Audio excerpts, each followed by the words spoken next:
This podcast is sponsored by nobody. Hey dudes, this is Susie Stokey.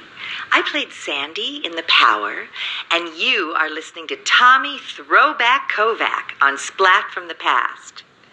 And you know what? Tommy's Catholic. He picks his belly button for Lent. Hey dudes, welcome to Splat from the Past, the only 80s themed horror sci-fi show where things can get totally radical. Now today I've got a rare exclusive. I will be talking to Dru-Anne Perry. She played Judy Jetson, not the actual Jetson character, but a girl named Judy Jetson in the 1987 Charlie Band Albert Pine classic Vicious Lips. If you haven't seen it, go check it out on YouTube. It is hilarious, and it's a great movie. For some strange reason, it was never released on VHS and Blu-ray, DVD, and all of that stuff. I think it had a brief theatrical run, but it's the 35th anniversary of it. She was also in Albert Pine's Dangerously Close, Mike B. Anderson's Kamillions, and a couple others. And we're going to talk about all of that stuff today. And I cannot just wait. Spring, April is really cooking hot. And I hope you all have a happy Easter this weekend, but I'm way ahead of myself. So, here is my interview with Dru-Anne Perry.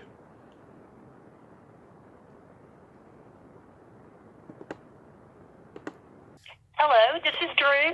Hey, Drew, welcome to the show. How are you today? Hey, just fine, thank you. Oh, awesome. This is such a great honor. Thank you for taking the time today. Sure, no problem. So, going back in time, did you gravitate toward acting early on in your childhood?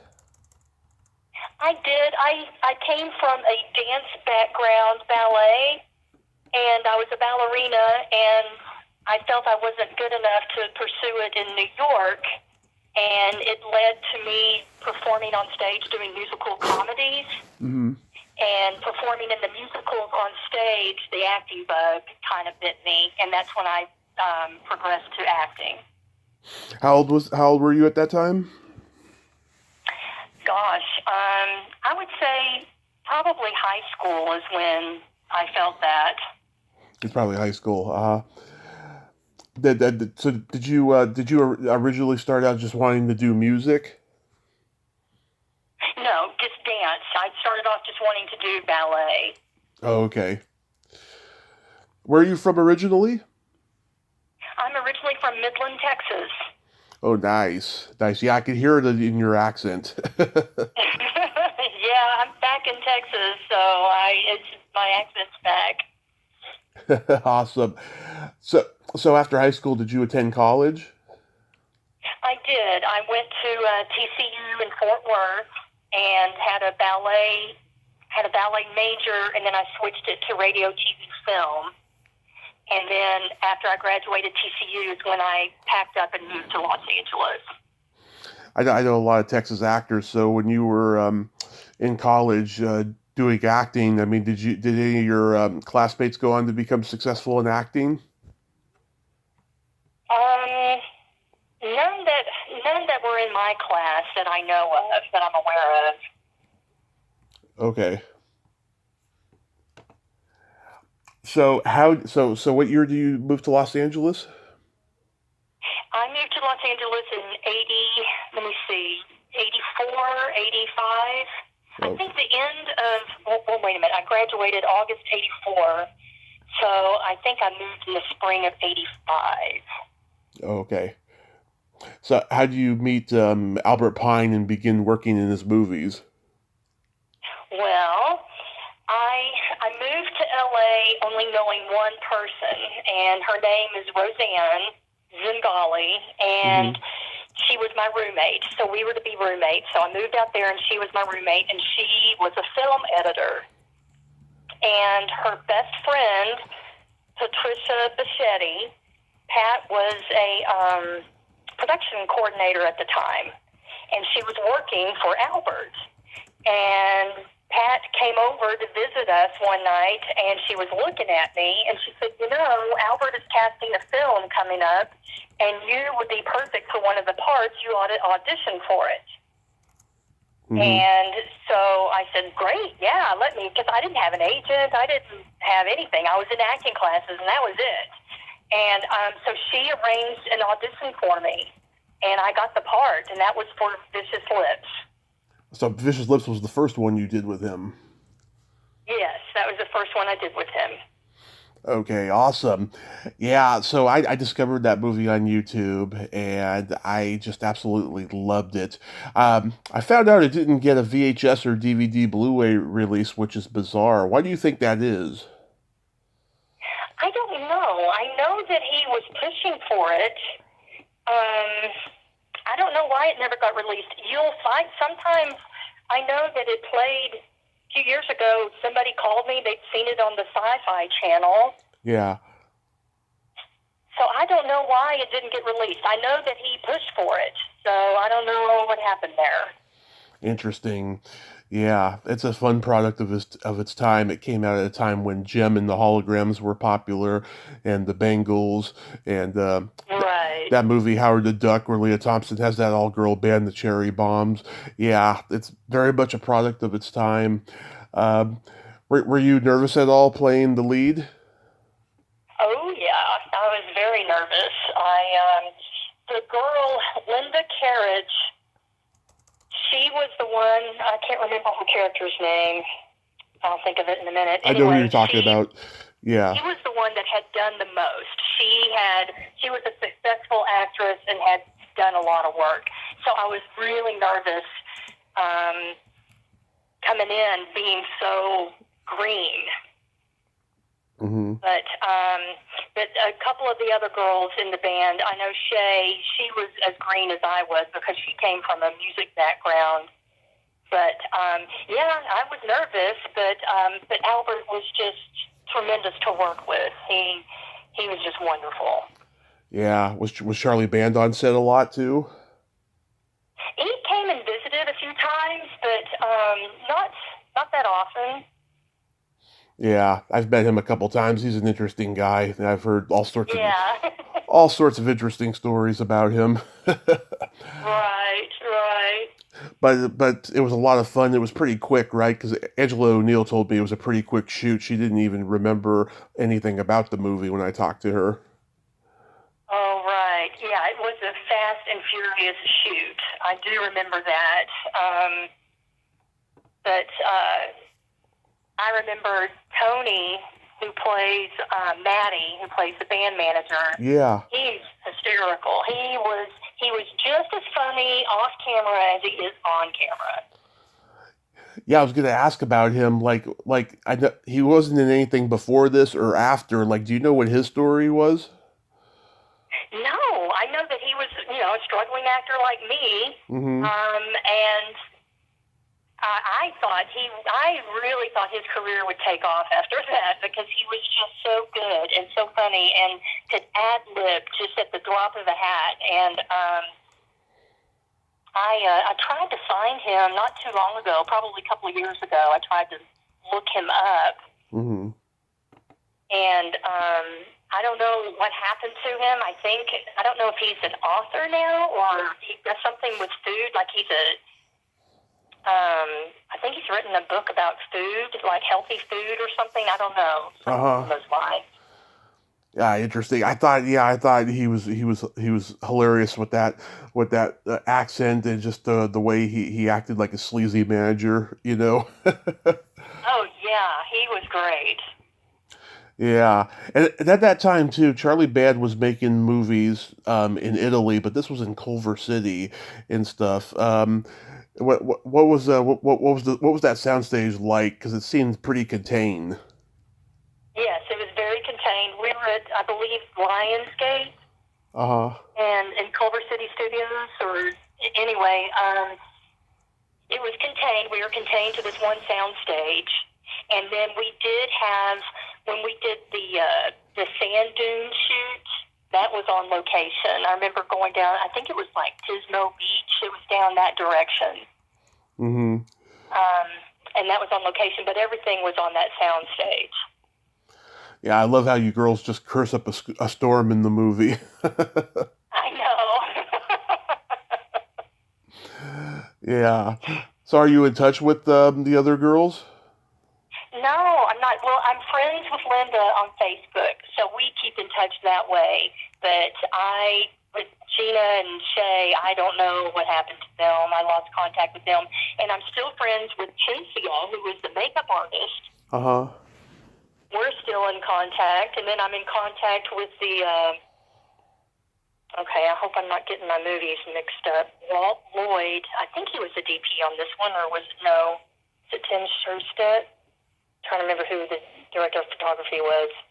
I may be getting my Yeah, that's okay. movies mixed up. Yeah. But Cynthia did the makeup and the hair. And one thing about my hair, it became the biggest joke because it was the 80s and, the big band hair. And my hair, it was my real hair, except they had this one hair piece that was blonde. Mm-hmm. You would put it in my hair and rat it up, back comb it. And it just kept growing. Like throughout the production, it kept getting bigger and bigger and bigger. And that was a big joke about my hair, that it was just taking on a life of its own. Yeah.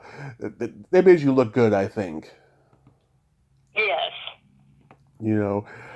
Yeah. So, yeah, I mean, I talked to Angela O'Deal last October, and, she's a full-time musician.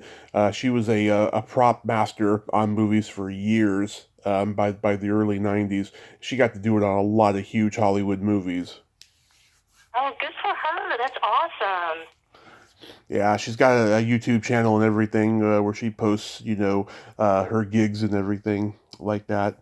Oh, that's really cool. I'll have to check it out. Yeah. And I love that classic line when she asks you, would you ever have sex with a fungi dwarf? And then she's like, I did. It was a low point. It is a low point. That was a great line. Yeah. Right. Do you remember if you got paid for the movie? Yes, I did. I did get paid. Yeah, because that's one of the stories. Not much. Yeah. Not much, but I got paid. Because that's one of the stories I've heard about Charlie Band. He owed a lot of people money. A lot of people did get paid on those Empire productions and stuff. Oh yeah. Do you remember if any other Empire productions were being filmed at that time in L.A. other than the stuff that was in Italy? I don't recall. I really don't. I'm sure there might have been. Yeah. I don't recall. As far as punk rock goes, though, I mean, in Italy they were filming Terror Vision, and my friend Diane Franklin, she was the punk rock girl in that movie. Oh, neat. Yeah. And your singing voice was overdubbed. Yes, it was. I lip sync, but I was really good at the lip syncing. Because I really sang along with it so that it would look real. That woman, Mary Ellen Quinn, she was very believable in sounding like how you would sound singing. That song Light Years Away. Oh, that is such a beautiful song, isn't it? Isn't it? I loved that song. Mm-hmm. And that song that she plays, that she sings at the end, I can't for the life of me remember it right now. It reminds me of like Pat Benatar and Patti Smythe at that time. Yes, I can totally see that. Yeah. Yeah, that was really fun. It was a lot of fun. Did anything crazy happen on set with any of the special effects of John Carl Buechler? I'm thinking, no, nothing outrageous. I know we had some mishaps here and there, but nothing, thank God no one got hurt or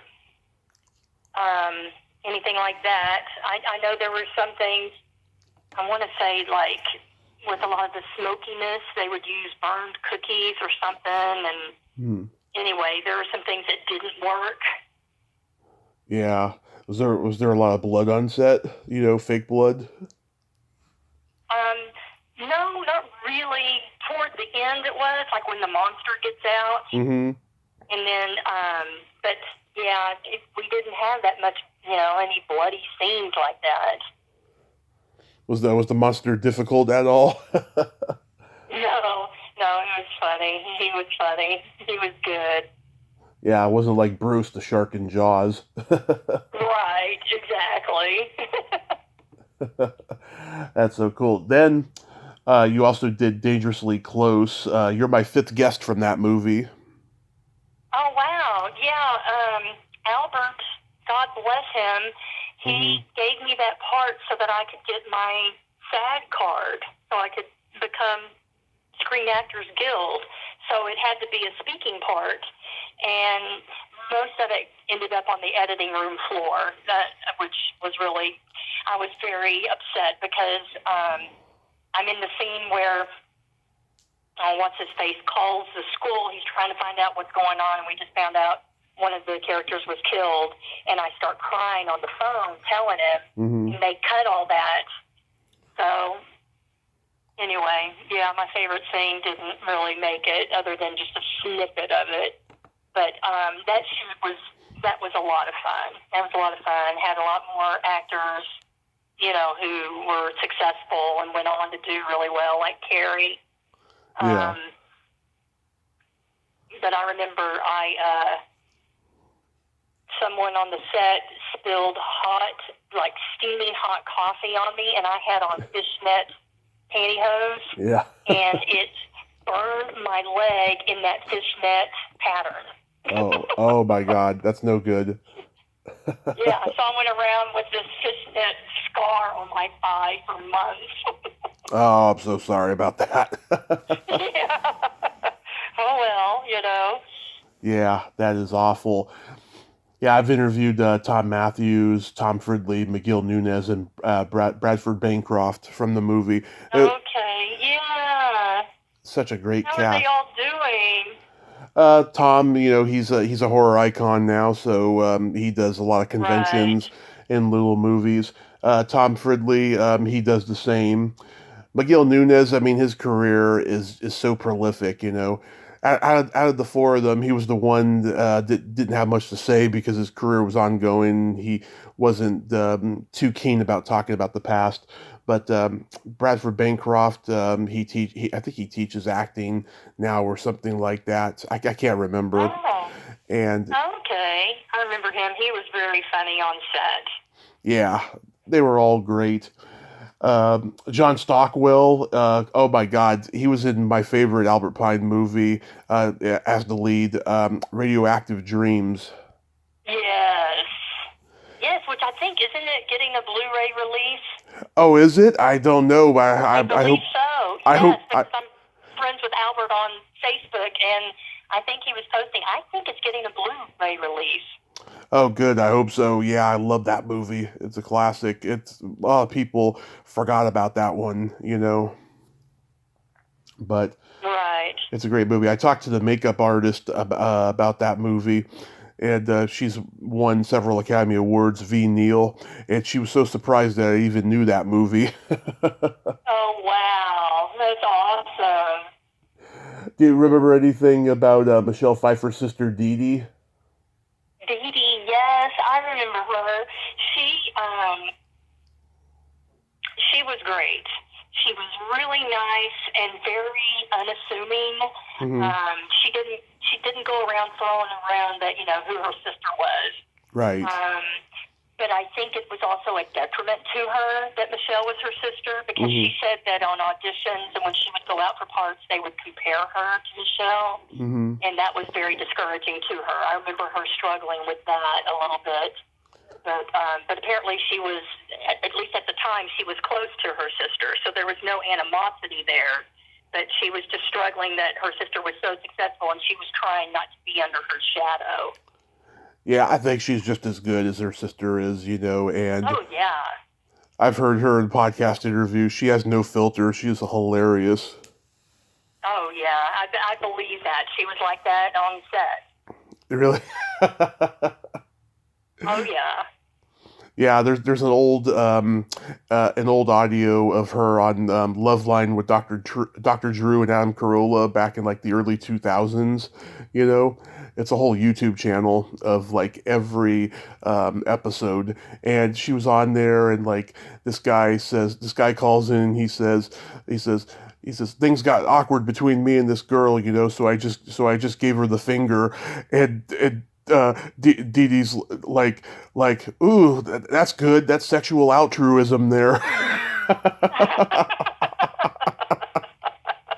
Oh, that just sounds like something she'd say. That's funny. Yeah, that's awesome. Oh my gosh, I love it. Yeah. You guest starred on Matlock. What do you remember about that? I remember that Andy Griffith, he was nice, but he also was private. Mm-hmm. He didn't just hang on set with everybody, you Right. know, but I remember approaching him and visiting with him and him being just very nice and cordial, and I'm trying to remember what else do I remember about that shoot.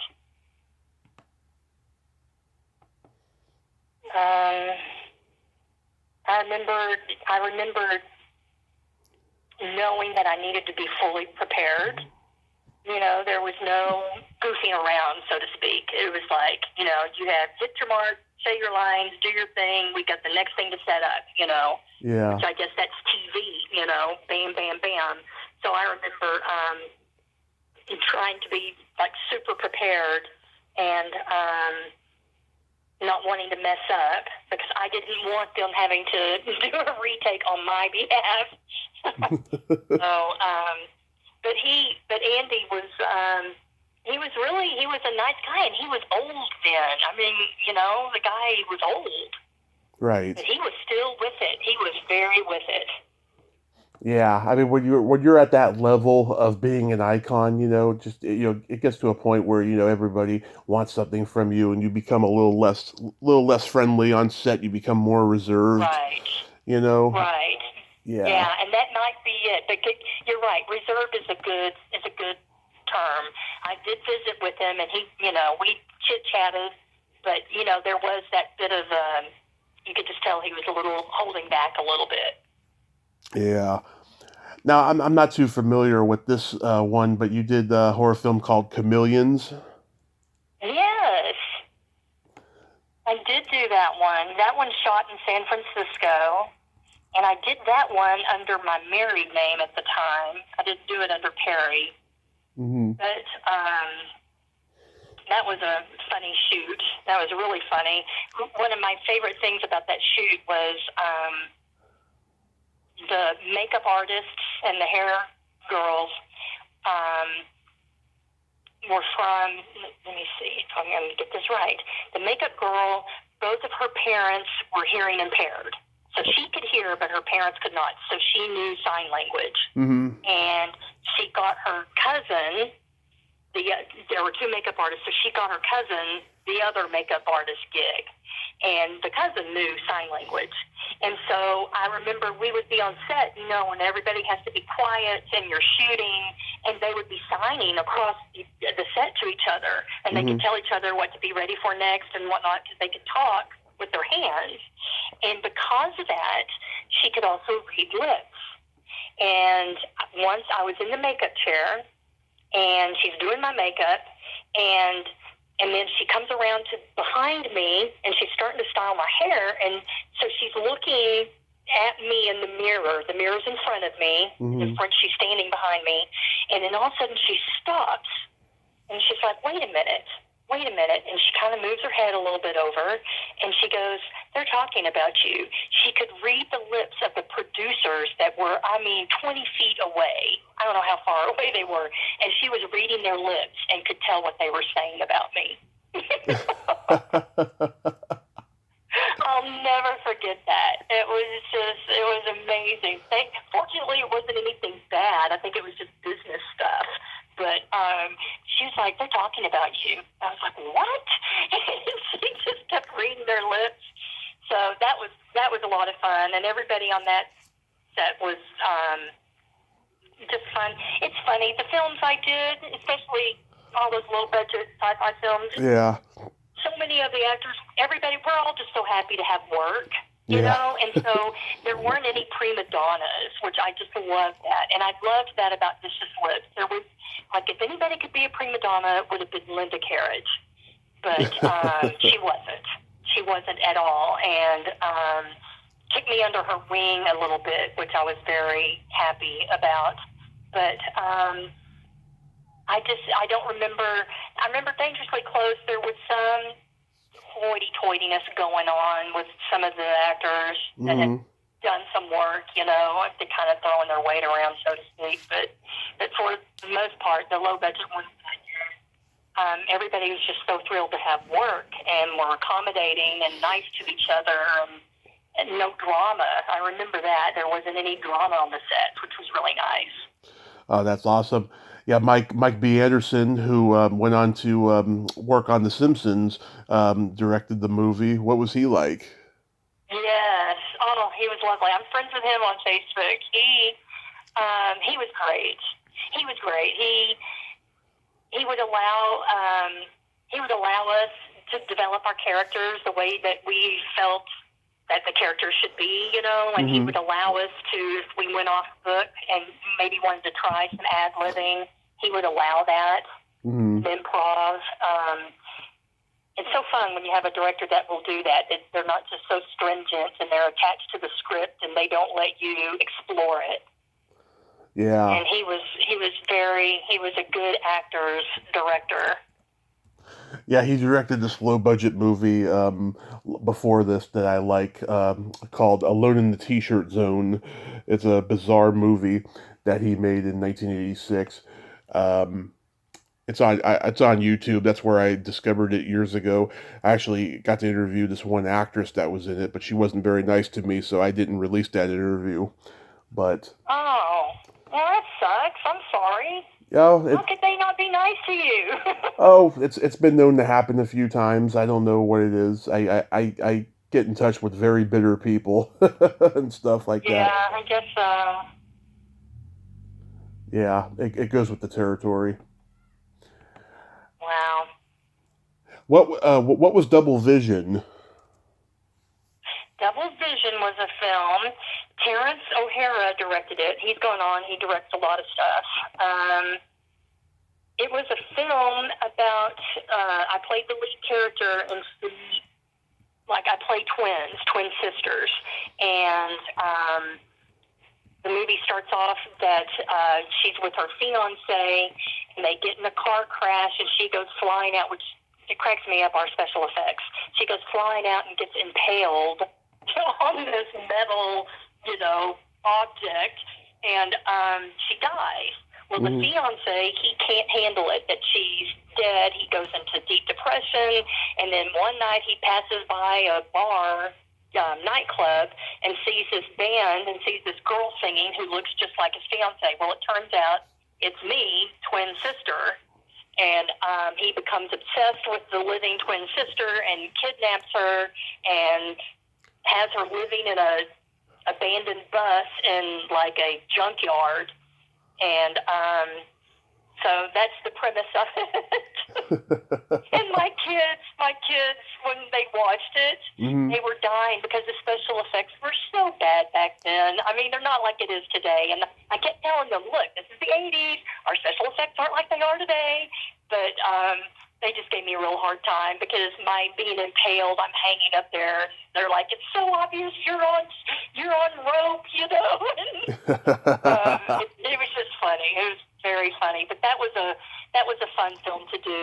And Jessica Raines was the producer, and I don't know if you're familiar, Claude Rains, you know, yes, in the era of, yeah, that's his daughter, and she was the producer.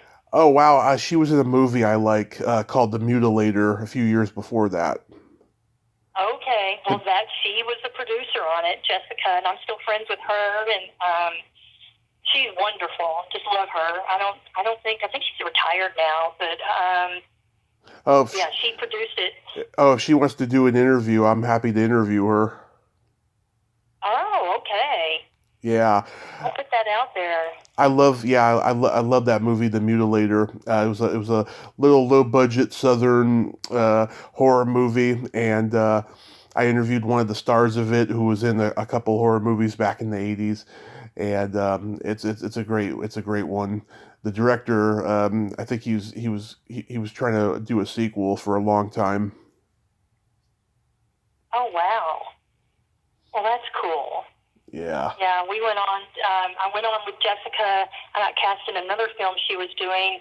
Tracy Lords was trying to cross over from the porn industry into mainstream. And so she was going to be the lead girl. And then Greg Louganis, the Olympic swimmer, he was in it. It was going to be his film break. Anyway, we were all set, and we were all loaded up, and we all fly to Belize. We're shooting on site in Belize, beautiful. And when we're down there, and we get a few days into the can, and then the producers, I can't remember who all, the big producers, not just Jesse, but the money guys, the investors, what have you, they pulled the plug on it. And we were all stuck in Belize, having to find our own way back. That was fun. Oh boy, how long were you out there for? Gosh, I'm trying to remember. I want to say a couple of weeks, and I literally was on the phone trying to call my parents, saying, "Can you send money? I've got to get out of here." Wow. It was a mess. It was the biggest mess. That must have been just scary. Yeah. Because there was no internet. Sad that film didn't come to fruition, because it was going to be a good film. So. Yeah, there was no internet back then. I mean, anything could have happened. Right, exactly. We didn't have cell phones, internet, none of that. Yeah. Imagine today. I just imagine today with social media and all that. Nothing's private anymore. No. I wish certain things were, Yeah, no kidding. So did you just decide you were going to leave acting for a while? Yeah, I did those films, and I was up for a lead on a soap opera. It came down between me and this other girl, and she got it, mainly because she had been on a soap that had just been canceled, so she had this fan base already built in, and anyway, it's just, one of those things, and what I did a lot in my acting career is I would beat myself up when I didn't get parts. Right. And, the majority of the time of an actor's life is you're told no more than you are told yes. Right. And I just would beat myself up and into depression, and I would sink into depressions. And finally, after about 10 years of acting, I just was like, my life is worth more than this. I can't keep doing this to myself. And so I quit acting, and I was married at the time, and we were living in Northridge, and we went through that. I just had my first baby, and he was 3 months old, and we went through that Northridge earthquake. That was in it would have been 94, February 94, because he was just 3 months old. Right. And, January 94. Yeah, because it was like on Martin Luther King Day, and that's how they didn't have as many deaths, because people had the holiday. Anyhow, at that point, I told my husband, I'm no longer acting. I have no reason to be in Los Angeles anymore. Get me out of here. I'll go anywhere. I'll go to Idaho. I don't care. Just get me out of here. And so he got a job with a company that was based in Dallas. And so we packed up and moved to Dallas, and I've been in this area. Well, now I'm out in the country. I'm out in Decatur, far, far away from Dallas. Well, I say far, far away. I'm about an hour and a half away from Dallas. But, that's what got me back to Texas. And now, ironically, I've got a 25-year-old daughter who is pursuing acting and is in Atlanta. Yeah. Doing the whole acting thing. And I just try to pass on to her what I learned. And, my biggest thing with her is telling her not to beat herself up. That, what, get used to hearing no, because that's what you're going to hear. But, yeah, it's a numbers game. I keep telling her you just got to keep going out for it. Go for it, go for it, go for it, and then you will hit. It will happen. Yeah. I mean, Atlanta is where they're filming a lot of productions now because of the tax breaks in LA, Right. Oh, yeah. Yeah, she's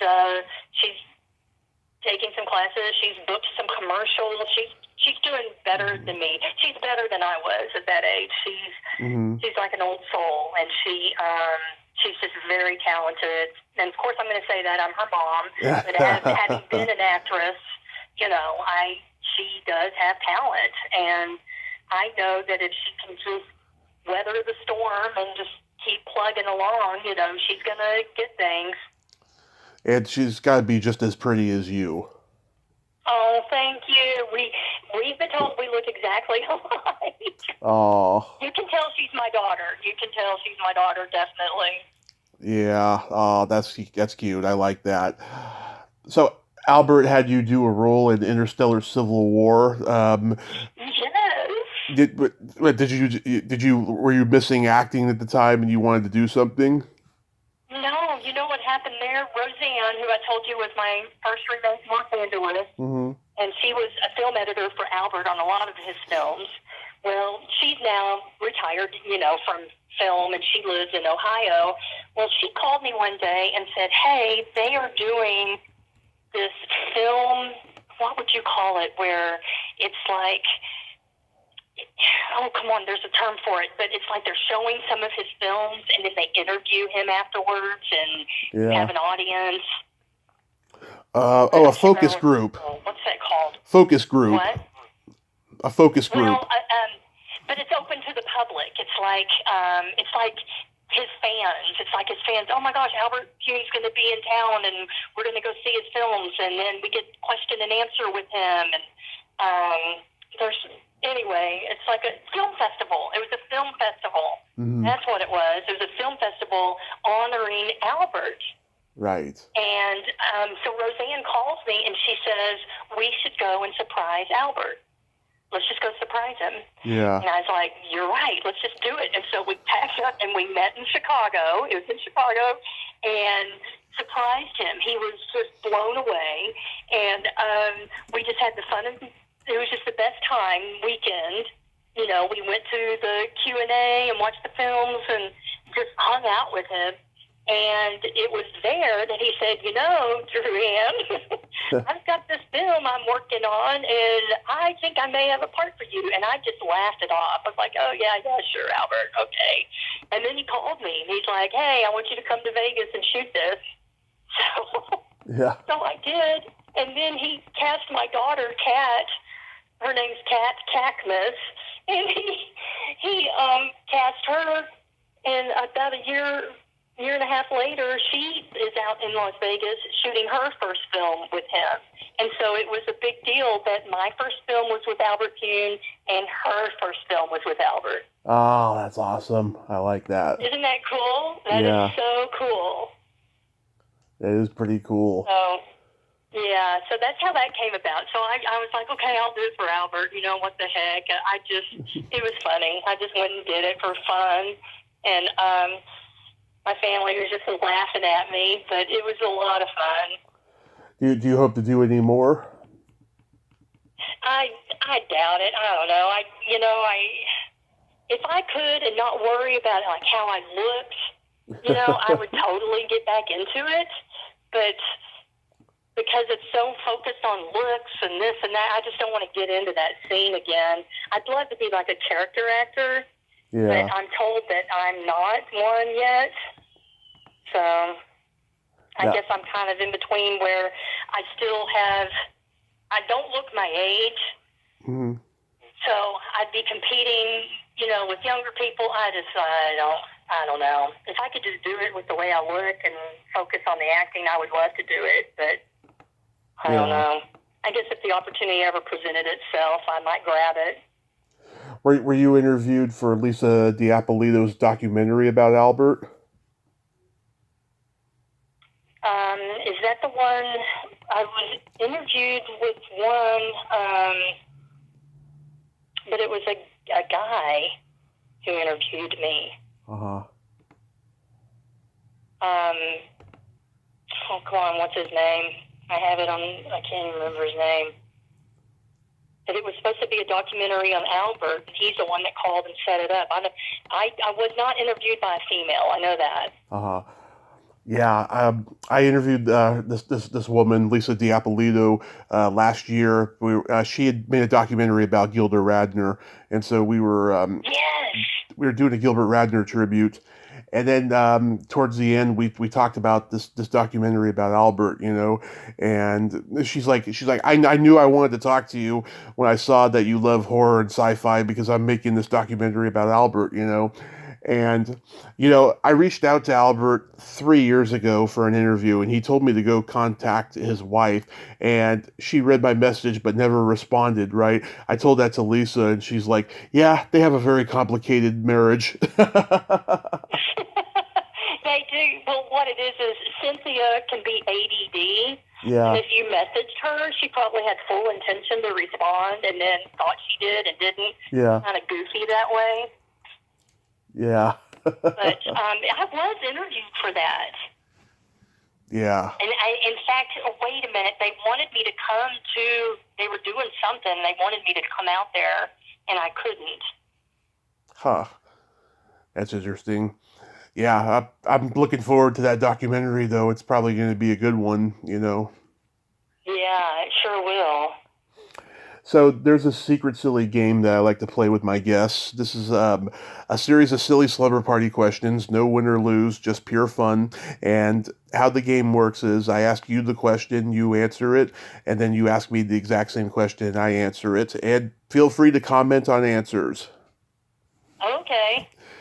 Okay, Drew, are you ticklish?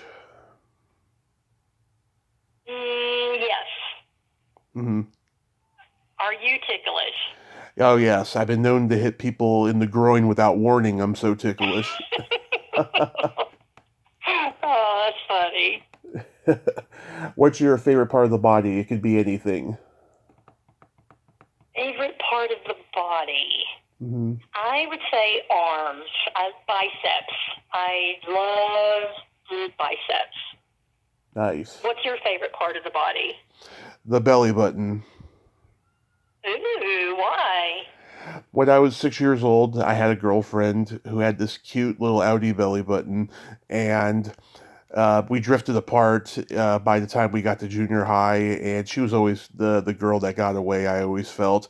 And so whenever I see a belly button, I think of her. Oh, that's a cute story. Oh my gosh. Yeah.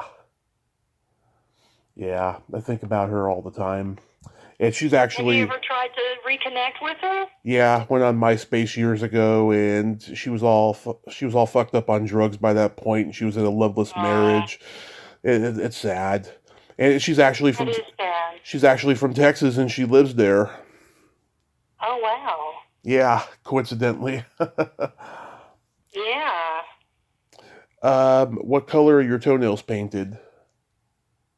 They're painted white right now. Nice. What color are yours painted? Right now they're not painted, but last time they were purple with sparkles. Oh, purple was Yeah. awesome. Uh, um, what would you say is your best personality trait? Personality trait. I would say I I'm outgoing as far as I can talk to strangers. I can go up and I try to make people feel like they belong. Same here. So if I'm in a crowded room, I'm outgoing. That I try to include people and talk to them and ask them about themselves and get them to feel comfortable talking. Oh, that's so sweet. That is really sweet. Oh, thanks. What's yours? I have empathy and I have no filter. I like that. Yeah. Those are good traits. Those are very good traits. Yes. And then my favorite question is there a stinky smell that just makes you gag? Yes. I would have to say it's dog diarrhea. I've never heard that response before. I've heard dog shit, but never dog diarrhea. That is awesome. Yeah, it has to be. It has to be the runny shit, not the fern shit. The fern shit I can handle. Scoop that, I'm good. But the runny shit that I have to clean up That makes me gag. What makes you gag? It's either farts or feet. Oh, okay. Yeah. Yeah, stinky feet. Yeah, stinky feet are not pleasant. No. I have a couple jokes for you. Okay. You know the difference between a golf ball and a G-spot?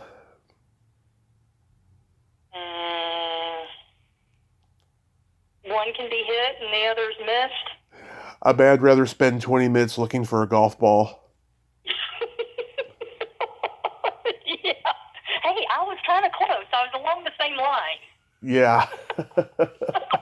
Everyone's always That's awesome. Yeah, everyone's always guessing that one. What do you call a boy that doesn't masturbate? Oh. What do they call those people? They call them a eunuch. That's a good response. No. A liar. A liar. There you go. That's true right there. I love it. Well, Drew, I want to thank you so much for coming on today. And yeah, I can just tell you are such a wonderful, sweet lady. And you had some great stories there today. So thank you so much. And I hope you have a happy Easter. Well, thank you. And thank you so much for including me. I really enjoyed it. My pleasure. You have yourself a great day and please stay safe. You too. Same to you. Okay. Bye-bye. Bye-bye. Well, there you have it. Dru-Anne Perry. Ain't she a sweetheart? What a nice lady and great stories there. Southern hospitality. That's what she is. Well, until next time, this is Tommy Throwback Kovac saying there's no shame in living in the past because the present sucks. Later, dudes.